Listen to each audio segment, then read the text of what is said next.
Hi hello welcome back to my channel Akhil Dev 07 and Arunachalam blog 4. So final గా మేము అరుణాచలం చేరుకొని గుడికి దగ్గరగా ఒక రూమ్ అయితే తీసుకున్నాము. మేము గుడి దగ్గరికి ఎంటర్ అవ్వగానే మాకు ఒకతను ఎదురై రూమ్స్ కావాలా అని అడిగిండు. అతను చూపించిన రూమ్స్ మాకు నచ్చలేదు. సో మేము ఏం చేసామంటే గుడికి దగ్గరలో ఉంటే మంచిది కదా అని దగ్గరలో ఒక రూమ్ అయితే తీసుకున్నాం.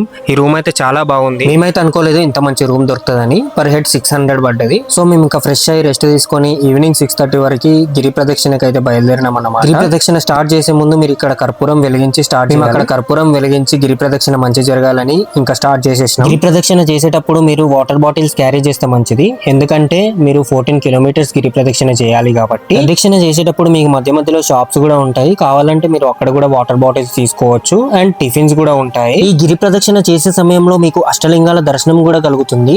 అవేమిటంటే ఇంద్రలింగం, యమలింగం, నైరుతిలింగం, వరుణలింగం, వాయులింగం, కుబేరలింగం, ఈశాన్యలింగం, అగ్నిలింగం అన్నమాట. మేము ప్రదక్షిణ చేసే సమయంలో కొన్ని గుడులు అప్పుడే మూసేస్తున్నారు కనుక మాకు అందుబాటులో ఉన్న లింగాలను మేము దర్శించుకోవడం జరిగింది. ఇక్కడ మీరు చూసుకున్నట్టయితే మీరు ఏ లింగాలను దర్శించుకొని వెళ్తున్నారో ఇక్కడ మ్యాప్ లాగా ఉంటుందన్నమాట. ఆ మ్యాప్ చూసుకుంటూ మీరు ఫాలో అవ్వచ్చు. అండ్ మీరు వెళ్ళేటప్పుడు మధ్య మధ్యలో బోర్డ్స్ కూడా ఉంటాయి, ఎటు వెళ్ళాలి ఎటువైపు వెళ్ళాలి. మేమైతే ఎక్కడ కూర్చోలేదు, మోక్ష మార్గం వచ్చే ముందు ఒక 2 నిమిషాలు కూర్చున్నాం అంతే. ఇలా దేవుడి దయ వల్ల మా గిరి ప్రదక్షిణ అయితే కంప్లీట్ అయిపోయింది. మా దర్శనం ఎలా జరిగింది అనేది నెక్స్ట్ వీడియోలో చెప్తాను. Until then keep supporting and subscribe to my channel.